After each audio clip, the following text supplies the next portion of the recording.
Buenos días. Vamos a trabajar sobre la materia de estructuras de datos, capítulo 1, y vamos a arrancar con el primer tema de los muchos que tenemos para el día de hoy.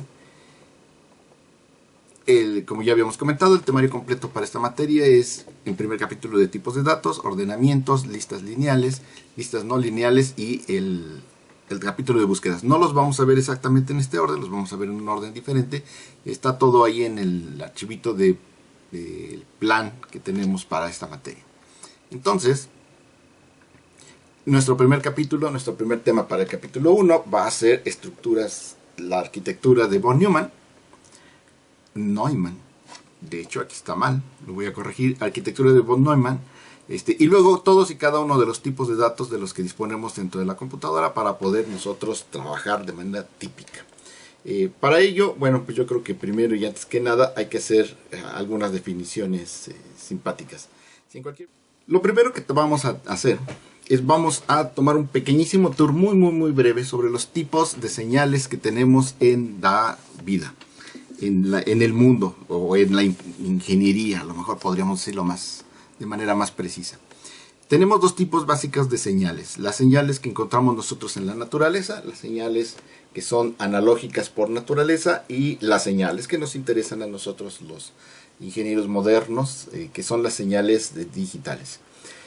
Las señales analógicas las podemos encontrar, o les puedo hacer la analogía más sencillita, imaginando que estamos en un estanque y que yo tomo una piedrita y la aviento, y el momento en que yo la aviento, nosotros vamos a ver cómo se hunde la piedra y comienzan a salir estas ondas que se distribuyen a lo largo y ancho de a lo largo de todo el agüita, y que se van esparciendo desde el centro hacia la orilla. Nosotros podemos ver que son parecidas a las señales que estoy poniendo aquí en esta diapositiva, en las cuales yo veo claramente que el límite de la ondita es perfectamente definido. Entre un punto y otro punto siempre voy a poder encontrar otro punto. La línea es continua en el tiempo. El eje vertical de esta señal representa la amplitud, qué tan fuerte es la señal, mientras que la horizontal representa el tiempo, que conforme va transcurriendo el tiempo, la fortaleza, la fuerza de la señal va aumentando o disminuyendo.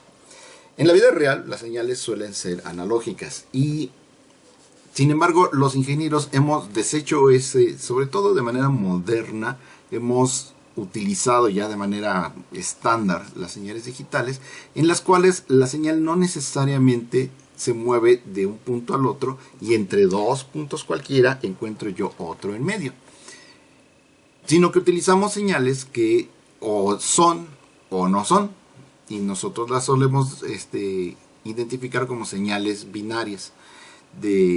Las señales binarias suelen tener valores discretos, tienen determinados valores muy específicos, no necesariamente tienen que ser 2, 0 o 1, exista o no exista. Pueden existir señales escalonadas con distintos valores. Yo podría tener 10 valores escalonados hacia arriba, 10 valores escalonados hacia abajo. Dicho, algunas de las propuestas cuando las computadoras empezaron era precisamente cuántos escalones debía tener esta cuantización que nosotros íbamos a tener, cuántos valores éramos capaces de poder distinguir para poder trabajar.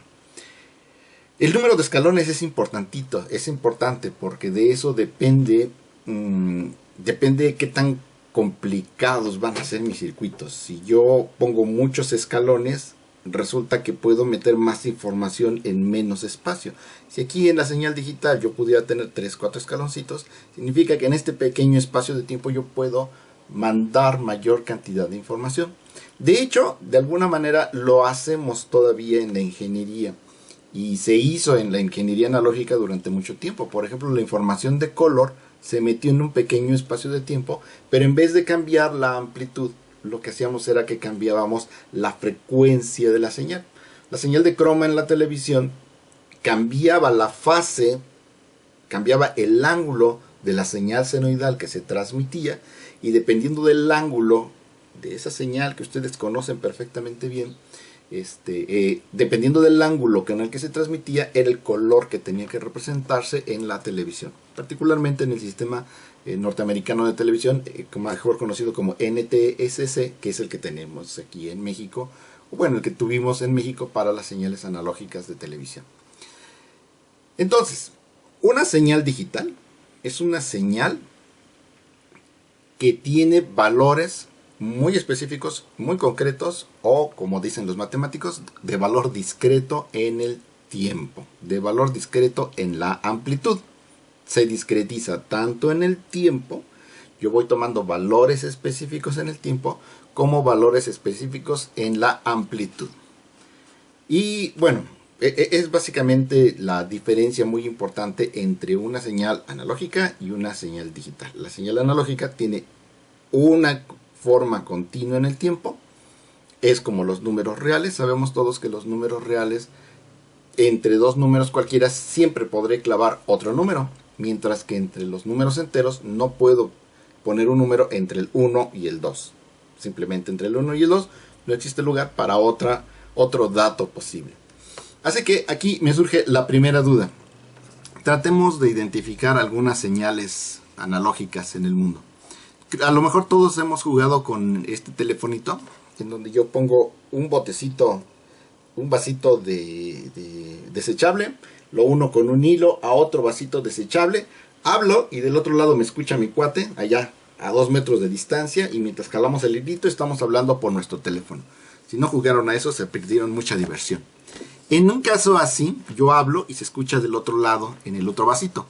¿Qué tipo de señal se está transmitiendo ahí? ¿Analógica o digital? A ver, vótenle por aquí por el chat.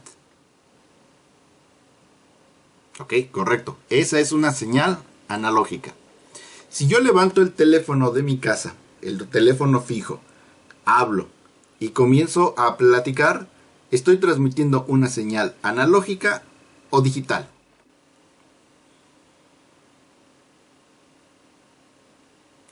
El teléfono de mi casa, el teléfono fijo, hoy por hoy es una señal analógica.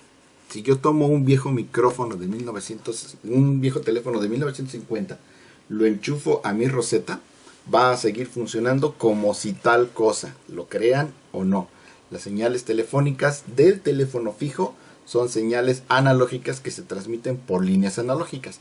Claro, al menos de aquí a la central. En la central se digitalizan y a partir de ahí toda su transmisión es digital. Llegan al otro punto y entonces se vuelven analógicas. Bien, otro ejemplo. La señal de radio que yo recibo en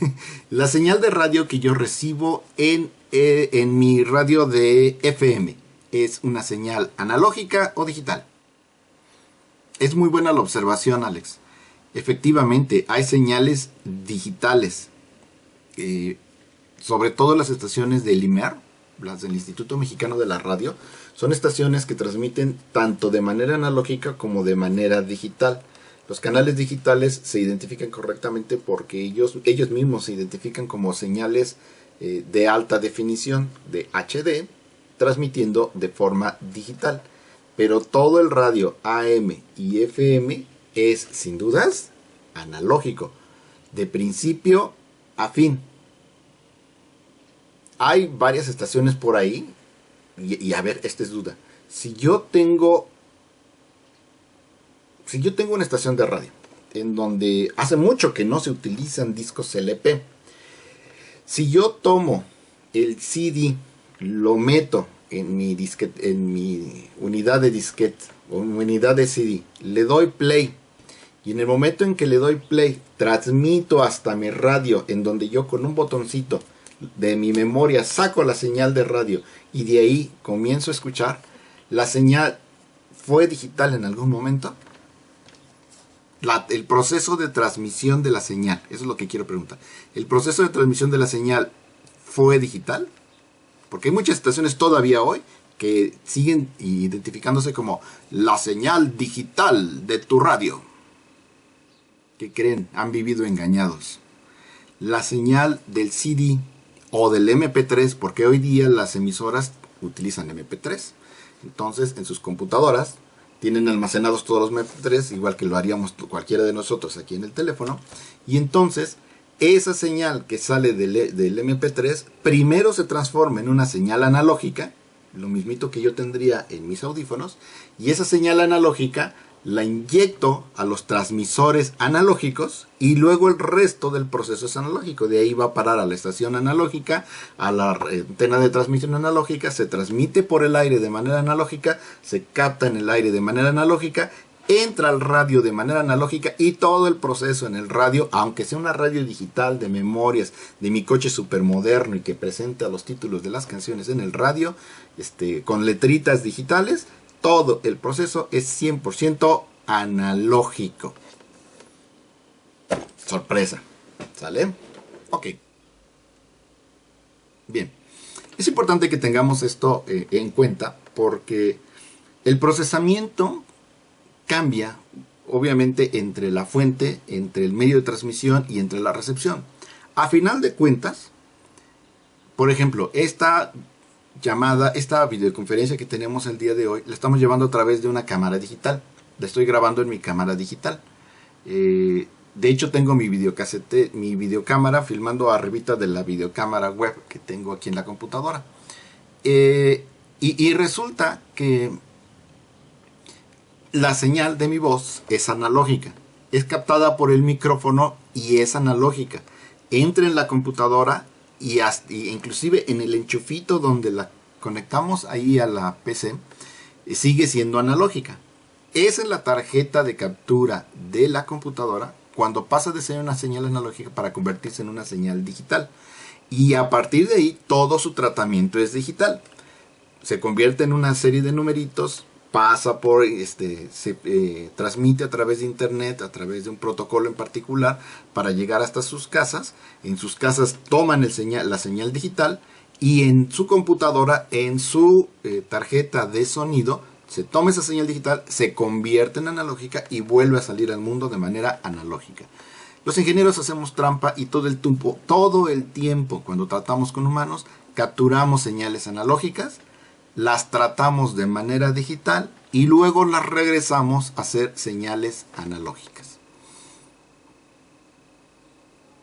Una señal analógica, para que funcione de esa manera, lo que solemos hacerlo es que tenemos esta señal continua en el tiempo, que aquí le estoy señalando con esta línea verde, que no sé si todo el mundo lo alcanza a ver, pero bueno, créanme que es una señal verde.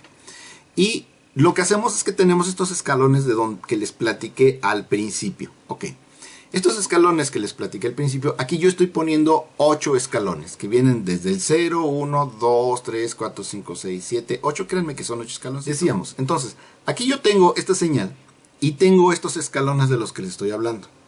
Yo lo que voy a hacer es que esta señal, cuyo valor natural en la manera analógica es aquí en esta línea y ese es 0, pues en realidad la voy a mover tantitito y aparte la voy a subir del valor 0 digital y la voy a poner aquí arribita y entonces cada que pase una determinada cantidad de tiempo voy a ir preguntándole a la señal, oye, ¿cuánto vales? Probablemente cuando esté aquí la señal valía 1 y entonces yo me subo un escaloncito. Pasa un cierto tiempo discreto, del mismo tamaño que el anterior, y entonces le pregunto a la señal, ¿cuánto vales? Y la señal tal vez me diga, como aquí, yo valgo 2.4, y entonces yo voy a decir, ah, ok, entonces si eres 2.4, pero yo no puedo representar decimales porque estoy trabajando con valores discretos, entonces lo que voy a hacer es que lo voy a ajustar al valor más cercano que tengan mis escaloncitos. Si está más cerca del 2, lo pongo en 2, y si está más cerca del 3, lo pongo en 3. Pero no puedo representar el 2.4, así que lo pongo en el 2 o lo pongo en el 3. Y de esa manera yo le voy a ir preguntando, pasa otro cierto tiempo, la señal va a adquirir otro valor y le pregunto, ¿cuánto vales? No, pues yo valgo 3.5. Vale, entonces probablemente yo te voy a asignar el valor de 4. Y así me la llevo para todos y cada una de las muestras, incluyendo las negativas. Si yo hago esto, entonces definitivamente al final lo que yo voy a tener es más bien una curva como la que estoy presentando, o voy a tener una señal como la que estoy presentando ahorita en la pantalla, en donde yo los distintos valores, les voy asignando un valor numérico. Por ejemplo, 3, 5, 7, 7. Y aquí siguió valiendo 7 porque aunque aquí tenía yo el piquito de la señal senoidal, no alcanzó a llegar hasta el 8. Y como no llegó hasta el 8, pues entonces lo asigné en 7. Y como ven, la señal senoidal se volvió una cosa así aplastada en el pico y luego comienza a bajar. Una vez que yo le he asignado un valor a cada uno de estos, ajustado los escalones de los que yo dispongo, entonces yo acá comienzo a tomar este valor cuantizado, este valor que tiene un determinado valor de escalón, y entonces procedo a convertirlo en un código binario. Y aquí es donde viene una diferencia importante. La señal cuantizada, la señal que yo tengo aquí arriba donde tiene distintos valores de escaloncitos 3, 5, 7, 7, 6, 5, 4, 2, yo podría sin ningún problema diseñar un dispositivo que tranquilamente pueda, por ejemplo, tener hasta 10 escaloncitos. Y yo podría generar circuitos que puedan procesar cada uno de los 10 escaloncitos y así transmitirlos. Ya lo había comentado hace un ratito. Pero por conveniencia, lo que hago es que esos números que yo obtuve, en lugar de representarlos así, teniendo escalones de distinto tamaño, lo que hago es que los aplano todos y los convierto en su equivalente binario. 0, 3, 5, 7, 7, 7, 6, 5, 4, 2, 0. Cada uno de estos tres numeritos, este es un 0. Creo que para todo el mundo es claro que este es un 0. El 0, 1, 1 es un 3. El 1, 0, 5, el 0, 1, ¿qué? El 1, 0, 1 es el 5. Y mientras que todos en 1 es un 7.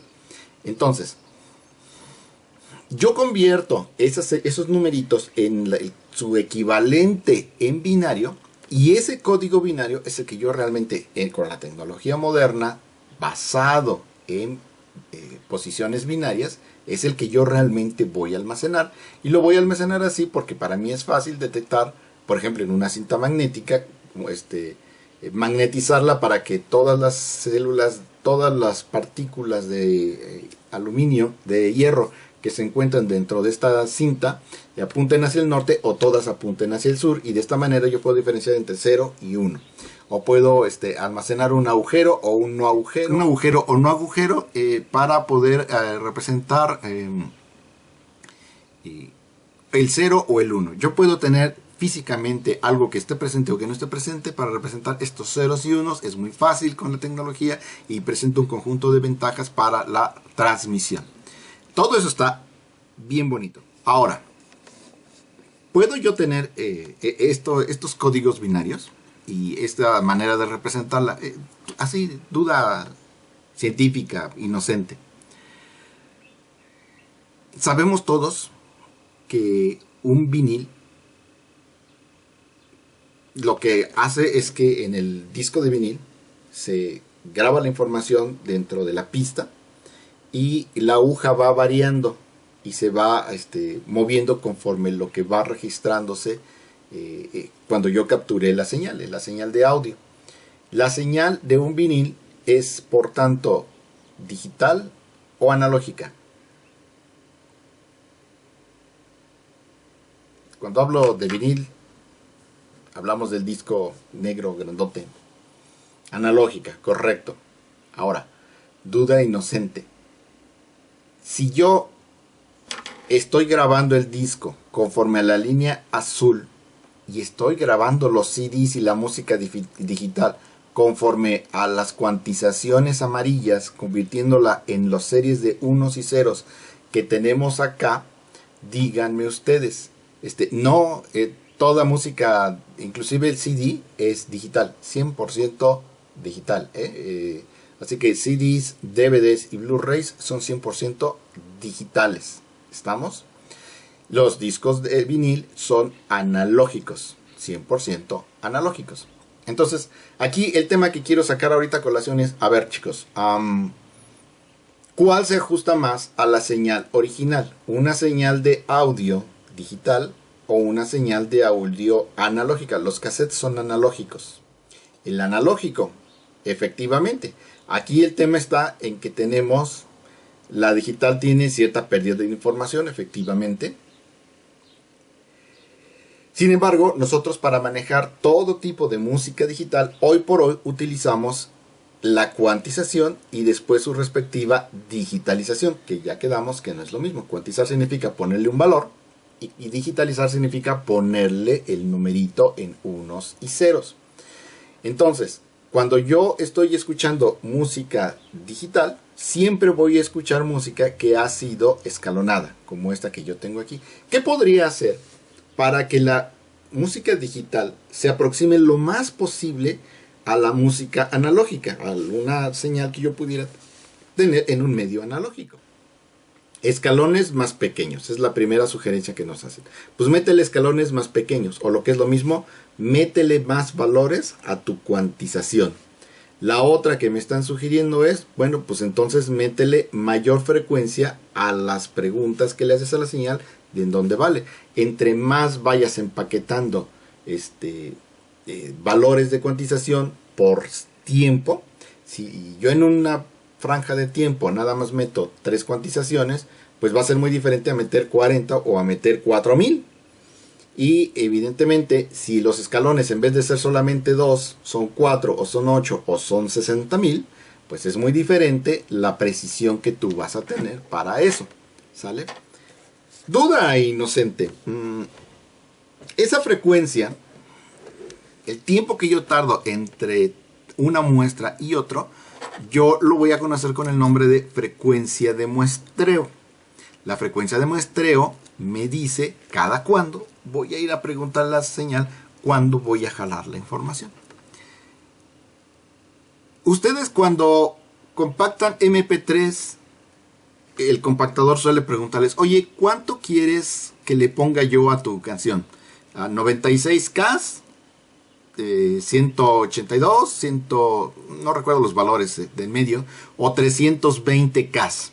¿Y cuál es la que suelen elegir ustedes? ¿La grande o la pequeñita?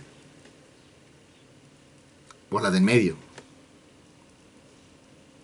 320, 128, 320. ¿Qué pasa si le pongo, si elijo la pequeñita, la de 98, por ejemplo?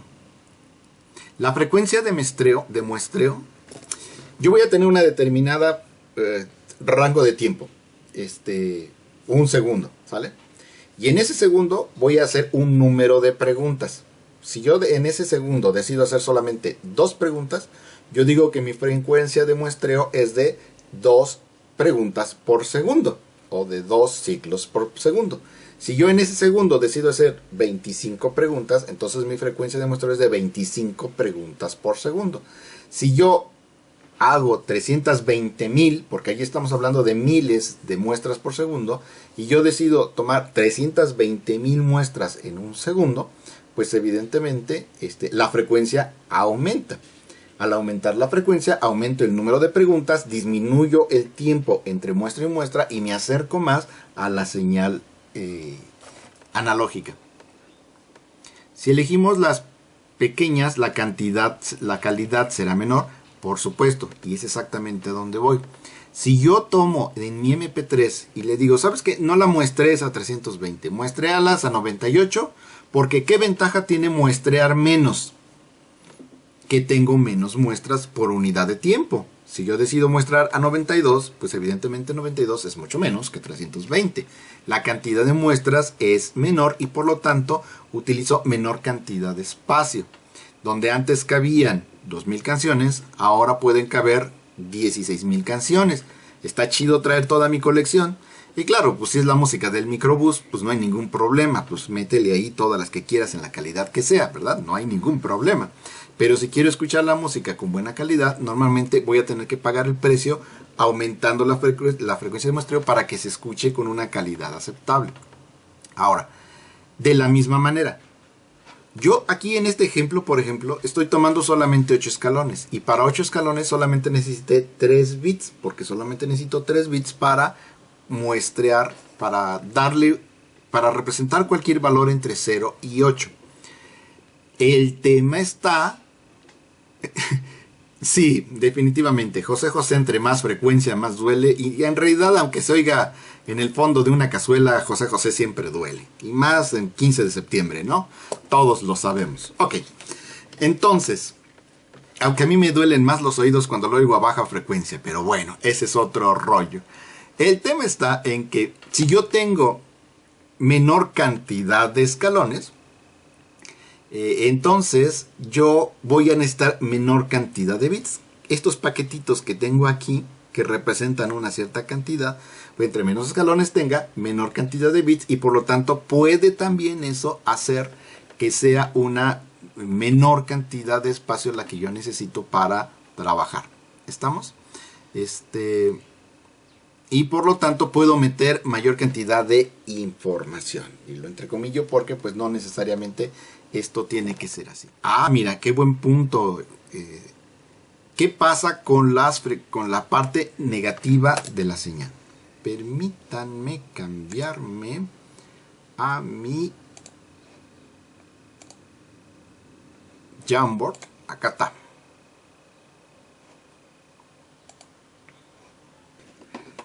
Vamos a ver.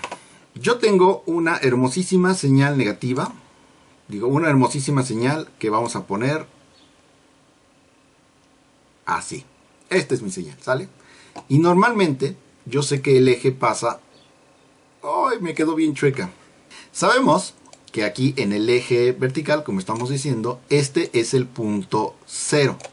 Este es el punto de amplitud máxima, que es aquí, justamente en el mismo nivel del pico.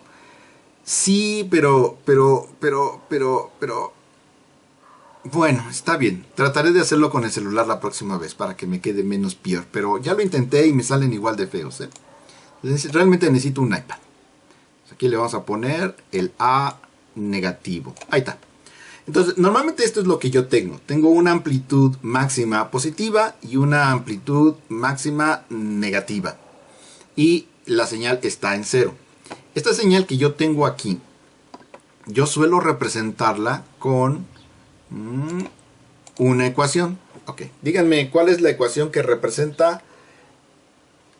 Sí, me pide el pencil, pero pues es que la educación y la calidad cuesta. ¿Qué le vamos a hacer? ¿No? Ahora, la otra sería que yo hiciera así como los maestros, ¿cómo se dice? Como los maestros que hemos visto en tantos videos en estos días, que tienen acá atrás su pizarroncito y que me pare y que haga todo el show. Ustedes tienen buena imaginación y me van a perdonar que salgan chuecos. No se preocupen por eso. Total. A ver, aquí el tema está en que yo voy a tener una ecuación que representa esta senoide. ¿Cuál es la ecuación que representa esa senoide? Así, en general. Sí, ya que hasta acá los estoy oyendo. Y va a ser igual a una función de x. Y esta función de x va a ser igual a la amplitud multiplicada por el seno de un ángulo cualquiera. Como aquí no tengo la teta, entonces lo vamos a hacer así. Y luego lo voy a estirar para acá, para que quede mi señal bien bonita. Ahí está. Esa es la ecuación que representa esa senoide. Exactamente esa senoide. Pues estoy en ingeniería. Yo creo pensar que todos entienden perfectamente bien esa ecuación, pero pues no me voy a quedar con la dudita. Esta A entonces, ¿qué representa?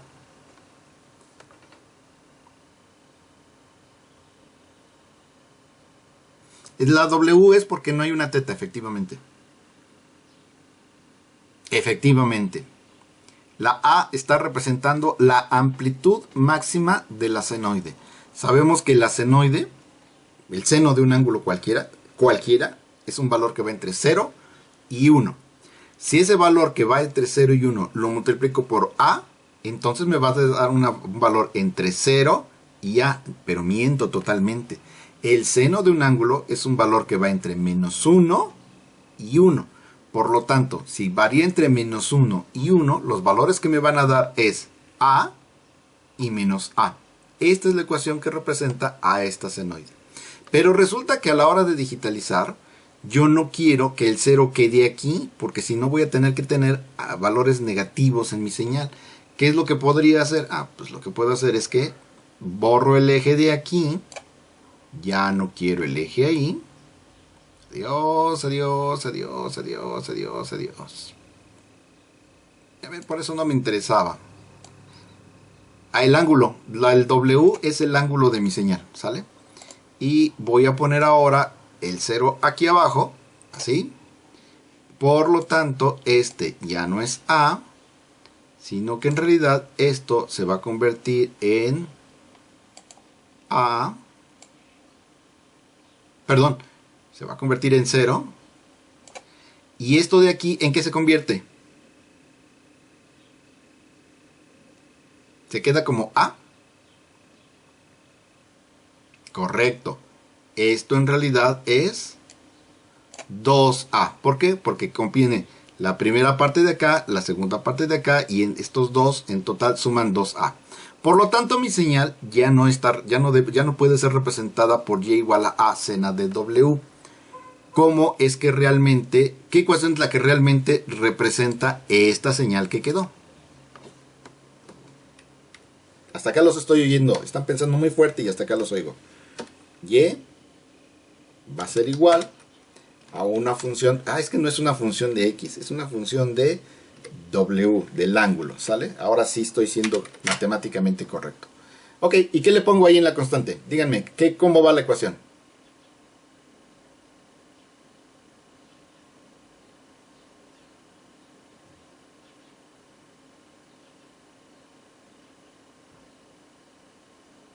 (2A seno de W).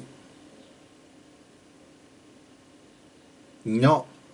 Si ustedes me dicen que es 2A seno de W, significa que el 0 pasa por aquí en medio, porque volvemos a lo mismo. El resultado del seno de cualquier ángulo es -1 o 1. Y por lo tanto lo que ustedes me están diciendo es que si yo multiplico el -1 o el 1 por 2A, yo voy a tener una señal más grande que la anterior.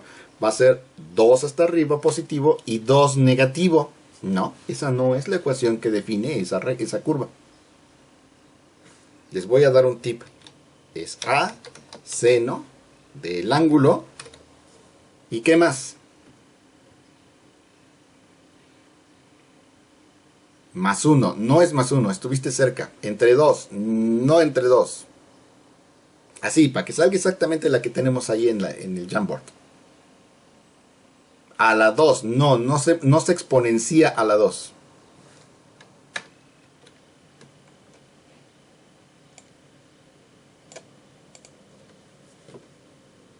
Más A.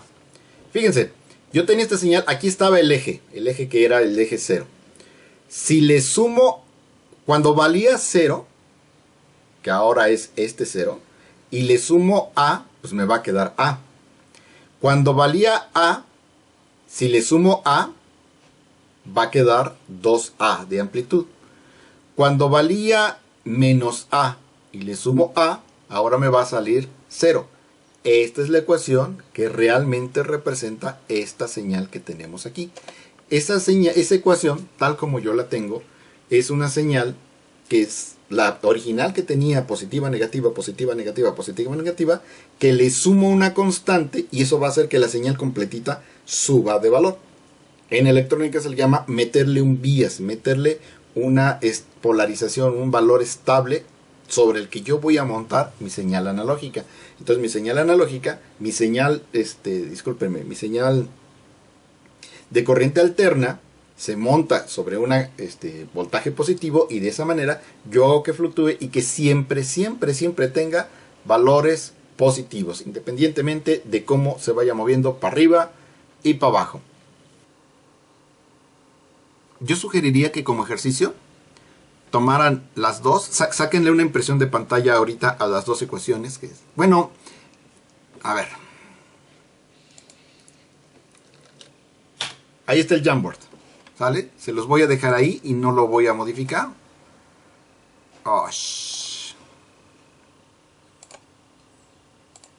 Ahí está. Ahí les dejo la liga para que al rato, cuando tengan tiempo, sin ningún problema, ustedes vengan aquí al Jamboard, tomen las ecuaciones y en su calculadora, en donde quieran ustedes graficarla, por ejemplo en el, déjenme ver cómo se llama esa porquería, mat, no me digas que lo desinstalé. Sí lo desinstalé.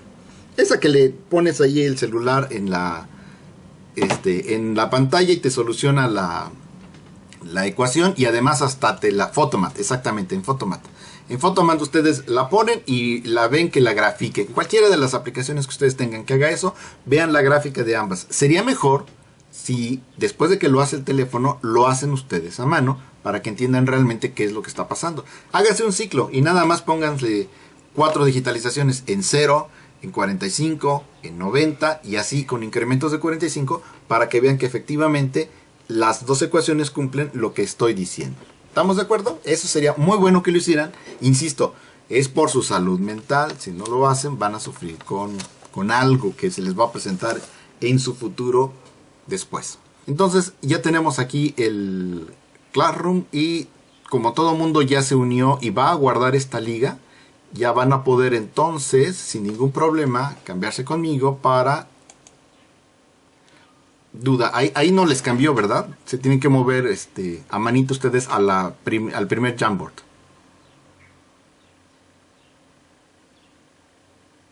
¿Sí cambió? Ok, entonces todos cambiamos de manera asíncrona. Perfecto, bien. Pasemos entonces al siguiente tema. Déjenme ver si este es el siguiente tema, pero según yo sí. Ok, entonces aquí nada más un pequeño resumen de lo que hemos estado hablando. La información que nos rodea es analógica. La computadora solo entiende el lenguaje binario, porque no entiende absolutamente nada más. El mundo entero entonces debe ser digitalizado y modelado por unos y por ceros. Es decir, comenzamos a trabajar en el mundo de la Matrix, Chido One. Pasamos ahora al tema de la arquitectura de von Neumann, pero antes de pasar a ello quisiera hacer hincapié en 2 definiciones, solo para que lo tengan súper presentes, porque como son ingenieros en computación, bueno, ya casi son ingenieros en computación, siempre tienen que tener estas 2 definiciones súper a mano por cualquiera que se les ponga enfrente en medio de una borrachera y les comience a preguntar, a ver si muy ingeniero, dime qué es un bit. Y ustedes van a contestar con todo el aplomo del mundo, es la unidad mínima de información. Si yo tengo todos esos unos y ceros, el 1 o el 0 es lo que nosotros llamamos un bit. Un byte, por contrario, es un conjunto que típicamente posee 8 bits y no necesariamente tiene que ser de 8 bits. Las primeras computadoras, por ejemplo, no tenían 8 bits. Las primeras computadoras tenían muchos más. Y un microondas moderno, de los que tienen relojito y uno le dice el botoncito de palomitas, no necesariamente tiene 8 bits de información, a pesar de que cuenta con un byte completo para el procesador completo de esa máquina. Bien, entonces, ahora quisiera definir la palabra, la definición de palabra y la definición de dirección de memoria, pero para eso entonces, ahora sí, tenemos que ver aquí el dibujito de la arquitectura de von Neumann.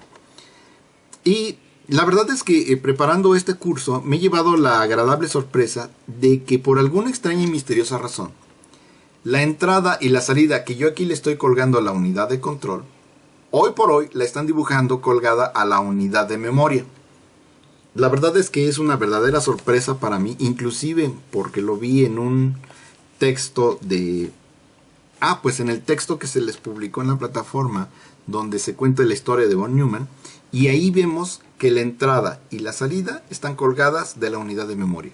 Lo mismo hacen el profesor de la Universidad Católica y el cuate que hizo su tarea para sacar su materia y nos mostró cómo funciona la máquina de von Neumann, que por cierto ese video me encantó.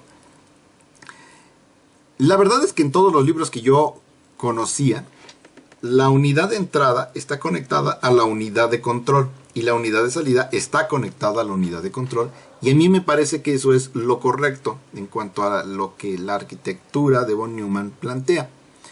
De hecho, la unidad de control es técnicamente quien tiene el mando de todo lo que sucede dentro de la computadora.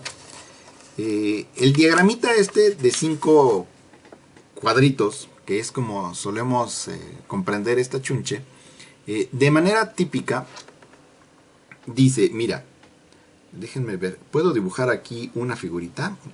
Un láser, un círculo, una nota adhesiva. No tiene figuritas. Bueno, pues utilizaremos otra vez el bolígrafo. Normalmente lo vamos a poner azulito para que sea bonito. Y le vamos a poner el bolígrafo. Está bien. Ok. Entonces acá voy a dibujar esta línea.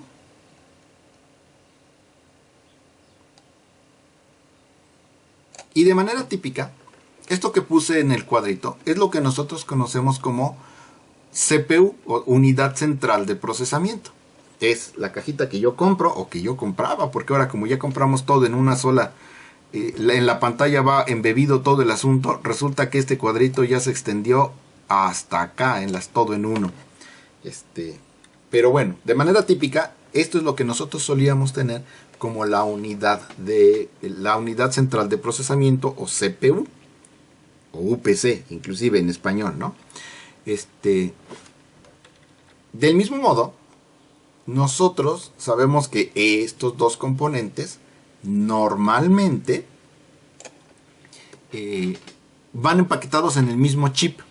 La unidad de control y la unidad aritmético lógica suelen estar empaquetadas dentro del mismo chip, de tal manera que si yo digo que tengo un dual core, yo estoy diciendo que tengo la unidad de control y la unidad aritmético lógica, y de eso estoy hablando.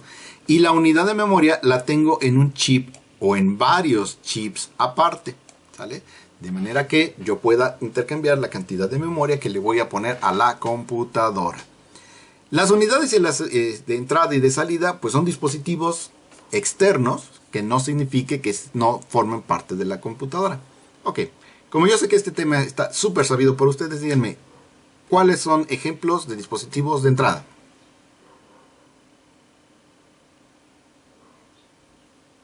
Mouse, ¿sí? ¿Qué más? Teclado.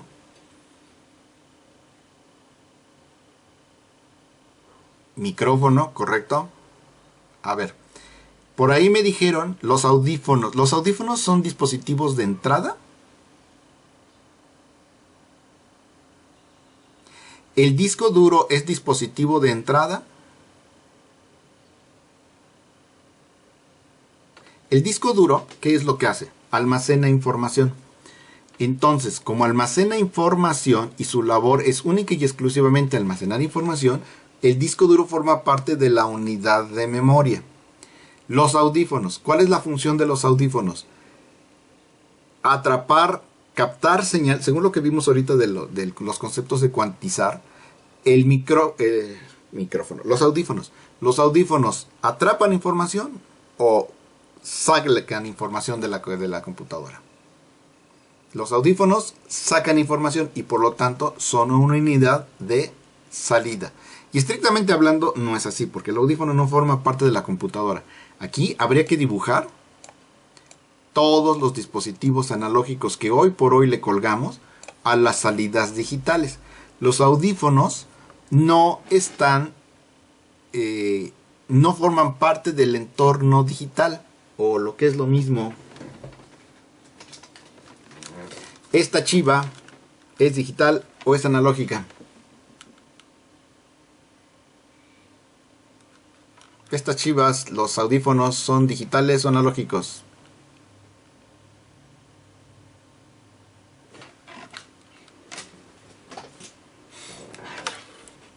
Lo que yo conecto por aquí, la señal que entra por aquí, por el conector del audífono, ¿es digital o analógico?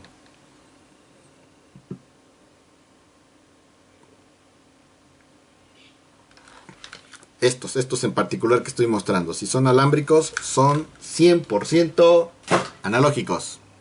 La tarjeta de audio de su computadora saca la señal analógica. Yo enchufo mis audífonos y mis audífonos son analógicos. ¿Estamos? Si yo utilizo de estos audífonos inalámbricos, pueden suceder dos cosas. O que se transmitan como una señal de FM, que es lo más común. Y si se transmiten como una señal de FM, entonces la señal que llega es analógica y se procesa de manera analógica para tener todo el sistema analógico completo. Si se transmiten por Bluetooth, entonces se transmiten por FM, pero codificados digitalmente. En ese caso, en el caso de los audífonos Bluetooth, esos sí son 100% digitales. ¿Estamos? Y sin embargo, esos no forman parte del entorno de la computadora. Están acá, en esta otra cajita que estoy poniendo de este lado. Bien, entonces, ahora, me estoy aquí saliendo un poquito del entorno y quisiera platicarles sobre las rayitas que unen a la arquitectura de von Neumann. Si yo nada más dibujo estas flechitas azules que tengo dibujadas en este momento, pues estoy omitiendo un montoncísimo de cosas. Para empezar, déjenme decirles que tengo que sacarlos de la inocencia de las definiciones que les han dado toda la vida. Inclusive yo mismo he estado falseando esa información en este momento para estas explicaciones. Les estoy diciendo, oye, ¿qué crees? Los dispositivos son binarios. O tienen unos o tienen ceros. No, no es así. La verdad es que los dispositivos tienen 3 estados. Siempre tienen 3 estados. Al menos los que se conectan a una computadora. Que son encendido, apagado y no estoy. Bueno, en realidad el estado científicamente se llama el estado de no me importa. ¿Sale? El estado de no me importa significa, si me llega una señal o me llegan datos, no los voy a pelar, no son para mí, no vienen dirigidos a mí, fuchi fuchi.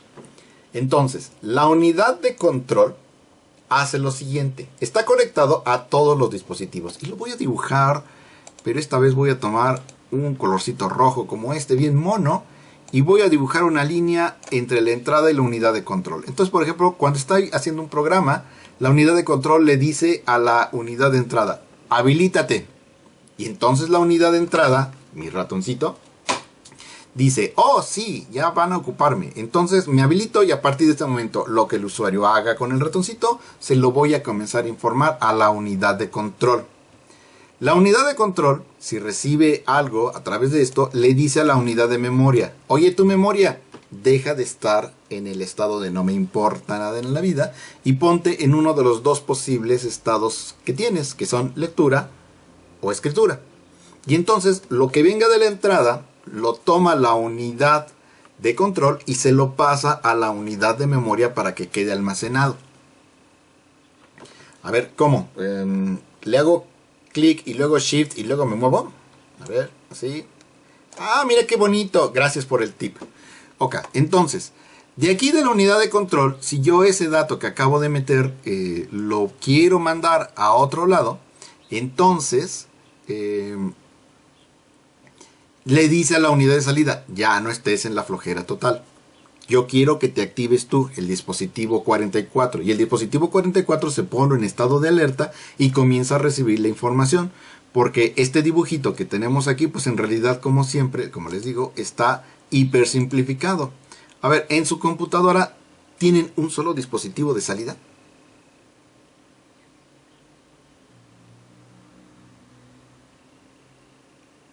A ver, así, ahorita, en la que tienen ahí, en donde están recibiendo esto, ¿cuántos dispositivos de salida tienen conectados? 2. Pantalla y bocinas. La pantalla y el audio. 3, 2, 4. Es probable que eso sea más correcto.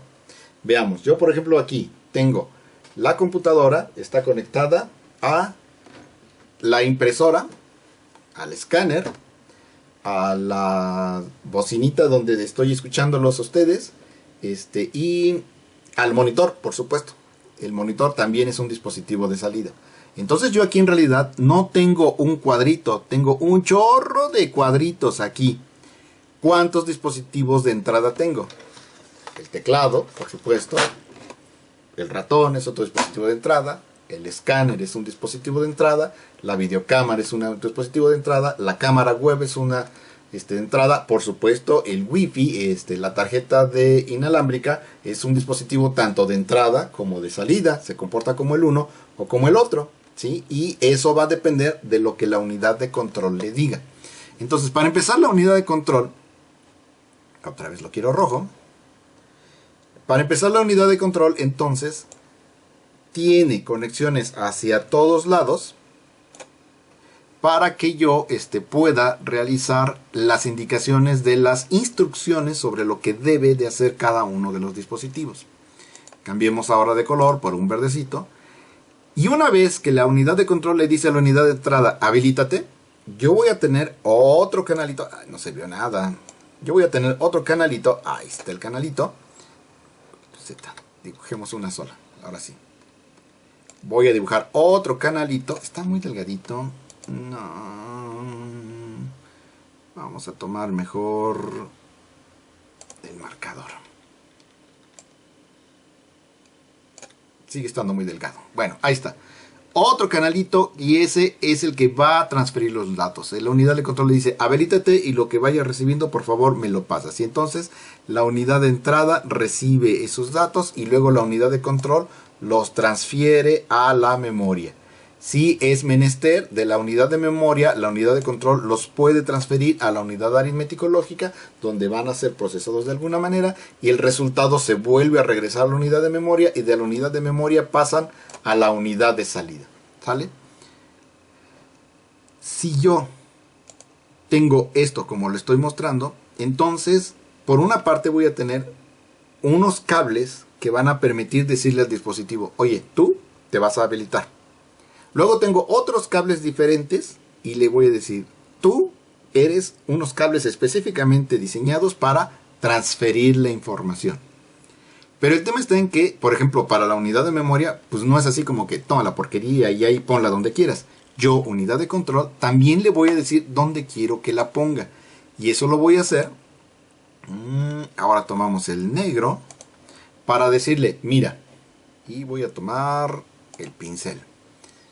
Y le voy a decir, ¿sabes qué? Mira, quiero que... Oh, quedó re feo. No, no me gustó. Z.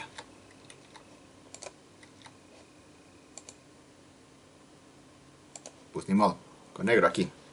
Entonces, vas a tomar la información y esa información la vas a poner en la celda 1, en la celda 4, en la celda 88. Dispositivo de entrada, dame lo que tengas en la celda 33. Dispositivo de salida, ahí te va la información y la pones en la celda 25. ¿Por qué? Porque si yo mando un documento a la impresora, igual, no se lo voy a mandar nada más en bonche. Tengo que decirle específicamente dónde quiero que lo coloque dentro de su memoria interna. Y a la unidad aritmética lógica es lo mismo. Si yo voy a sumar... ¡Órale! Ya se nos acabó el tiempo. A la unidad aritmético-lógica lo mismo. Si yo tengo que sumar dos datos, le voy a decir el dato A lo pones aquí, al dato B lo pones acá. Como vieron en el video de la máquina de von Neumann, en el primero de los videos muestra cómo las instrucciones van diciendo lo pones en el registro 1, lo pones en el registro 4 o haces lo que sea menester. Y entonces tengo un tercer canalito para todas las unidades. Uno de habilitación, uno con las direcciones y otro con los datos. Y a cada uno de estos canalitos lo voy a llamar un bus de datos, bus de direcciones y bus de control. ¿Sale? Y de esta manera, esta arquitectura me permite a mí diseñar computadoras con elementos perfectamente diferenciados. La unidad de control se encarga exclusivamente de coordinar lo que sucede alrededor de toda la máquina. La unidad de entrada son dispositivos especializados en poder realizar la captura de la información. La unidad de salida son unidades especializadas en tomar la información digital y volverlas a convertir en analógico para que yo humano pueda interpretarlas. La unidad de memoria almacena toda aquella información que me interesa retener y la unidad aritmético-lógica pues hace eso. Hace preguntas y toma decisiones y realiza operaciones aritméticas. Solamente sabe hacer operaciones aritméticas. No sabe absolutamente nada más. No existe nada parecido a una unidad de inteligencia artificial. No existe nada parecido a una unidad de procesamiento de video. No existe nada parecido a una unidad que haga cualesquiera otra cosa diferente a lo que yo tengo. La unidad de control, como ya lo han visto en los videos, aquellos que tuvieron la oportunidad de ver los videos que les puse sobre unidad de von Neumann, tiene un conjunto muy limitado de instrucciones. Vaya, tratando de darme a entender. La unidad de control no sabe hacer nada más que no sepa hacer su calculadora científica, con la que solían ir a la escuela y realizar operaciones en las materias de matemáticas y de física. Es todo lo que sabe hacer una unidad de control. ¿Cómo le harían para que esa calculadora tontita que ustedes tienen haga cosas interesantes? Bueno, esa es la magia de la ingeniería en computación. Esa es la magia de la informática moderna, que a través de instrucciones escandalosamente simples y con este modelo que estoy platicándoles, que fue ideado por von Neumann, podemos hacer prácticamente cualquier cosa. Tenemos una máquina genérica que se puede disfrazar de cualquier máquina. Tenemos una máquina que no tiene un trabajo especializado. Un control remoto es una computadora específica para una sola chamba, que es cambiar los canales de mi televisión, subirle el volumen, acceder al menú, navegar entre esos menús. Pero fuera de eso no sabe hacer nada más. El chip de mi microondas es una máquina especializada que sabe hacer palomitas, que sabe descongelar, que sabe preparar sopa Maruchan, pero no sabe hacer absolutamente nada más, solamente aquellas cosas para las que fue alambrada esa computadora. Una máquina de propósito general recibe ese nombre precisamente porque puede servir para cualesquiera cosa. Y von Neumann fue el primero que ideó y llevó a cabo la implementación de una máquina genérica electrónica, 100% electrónica. Hay muchos que se dicen padres de la computadora, pero lo cierto es que desde que von Neumann planteó allá a finales de los 40, principios de los 50, la arquitectura que lleva su nombre, hasta el día de hoy seguimos utilizando la misma arquitectura. Y no es la única. Hay muchas arquitecturas que hacen otras cosas y que tienen ventajas sobre esta, pero esta es definitivamente la más fácil de implementar, la que es más genérica y la que desde la tecnología de los bulbos hasta la tecnología más moderna con nuestros super fabulosísimos celulares, esta sigue siendo una máquina de von Neumann, sin más.